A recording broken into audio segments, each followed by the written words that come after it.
It is estimated that Africa needs more than $300 billion to generate enough power to drive its booming economy. Unfortunately, the continent has not explored enough avenues to provide this kind of financing.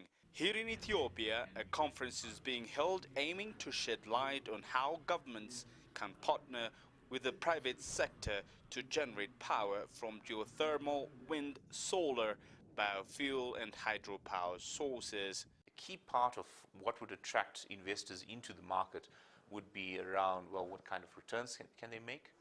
How are they able to interface with the government? Is there ease of doing business? And is there clarity around where the strategy is going for those specific markets? Involvement of the private sector in electricity generation is relatively new in the continent and creating a lot of skepticism around the subject. Many feel that few private investors have the financial muscle for such mega projects, but private investors are here to change that perception. Africa needs about $300 billion investment by the World Bank in order for the power sector to develop. This is a huge, significant amount of money. And this can only not be done only by the state-to-state or multilateral or, financing.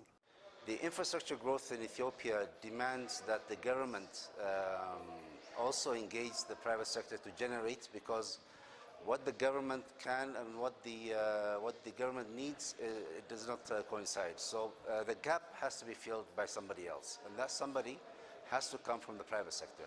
Indeed, the continent is unlikely to meet its growing energy demand unless it embraces non-traditional financing options. I think the private sector is already involved in infrastructure development. The construction report 2013 that Deloitte puts out this week, 2 days ago, points to 40% of private sector involvement in West Africa and about 16 to 17% in East Africa. Experts are suggesting African governments need to devise proper plans and policy directions which are conducive for private investors to put their money on, especially in the power generation and pricing sector. It's said even the privately owned companies need more integration to explore the untapped energy sector of the continent. Gumjala CCTV, Addis Ababa, Ethiopia.